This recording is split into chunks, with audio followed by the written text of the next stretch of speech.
Dear Melissa, we've been married a bit over 10 years now, and it's been occurring to me lately that it may have been a bit of a strain on our nuptials to have bought this prison bus.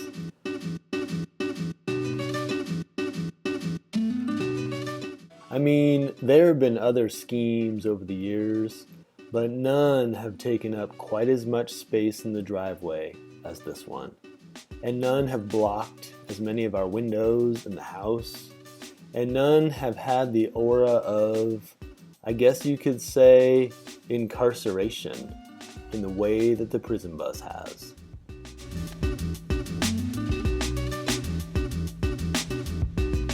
Also, I need to acknowledge that it was a bit optimistic, or maybe just plain dumb of me, to have parked the bus dead center in the middle of the driveway before leaving it to sit for a few months this past summer, as now, as you know, the bus is pretty much unmovable.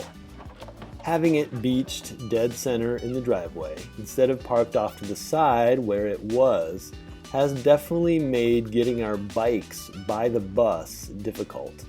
And I know this makes getting to work kind of rough.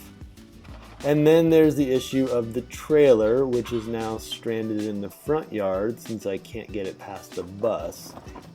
And it's been hard to get anything but the smallest garbage can by the bus. So we both know that the bus is kind of in the way.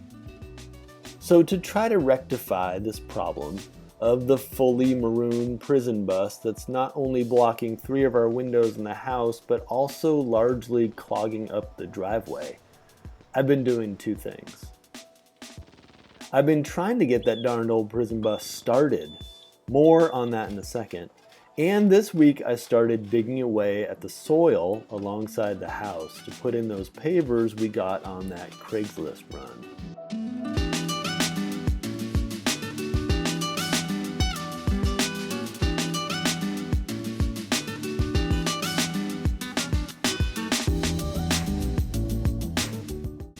The pavers are now in.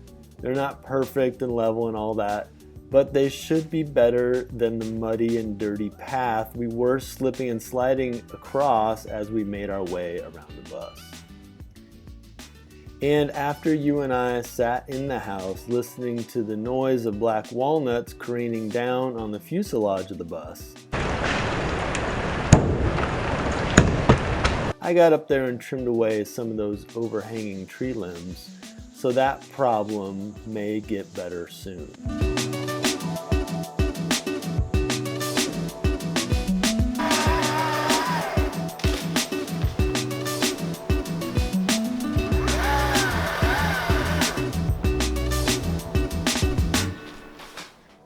But let me backtrack to my efforts to get the bus started and running again.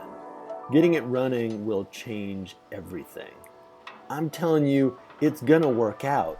Not only will I be able to resume my prison bus joyrides out in the country, which I sorely miss, but the best thing about starting up the old bus will be that I will finally be able to move it back over to the edge of the driveway and property line, giving us much more space. Last week I assessed the starter with your help, and after those escapades, several of my newfound internet buddies suggested that the prison bus batteries were not that great. But I finally lucked into a monster set of very nearly comparable batteries at my favorite store, Rural King. Those new batteries are now installed in a cleaned, demoused, and de-rusted battery compartment. The bus now has new batteries, and they're all charged up, and the bus still won't start. So I turned my attention to the ignition solenoid, trying to jump it with a couple of screwdrivers like various dudes have done very successfully on the internet. Somehow, something went wrong during this screwdriver-based jump-starting operation. Sparks flew, the screwdriver I was using got welded to the starter solenoid, and there may have been a small fire of some kind. There was definitely smoke, but no big deal, nothing to worry about, nothing like the first fire on the bus.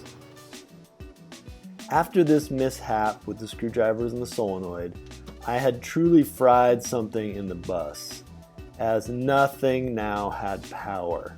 The bus was flatlined on the table. So I dug around in one of my other wiring and fuse boxes, this time down under the bus, and found a big old 20 amp fuse that I suspected was fried.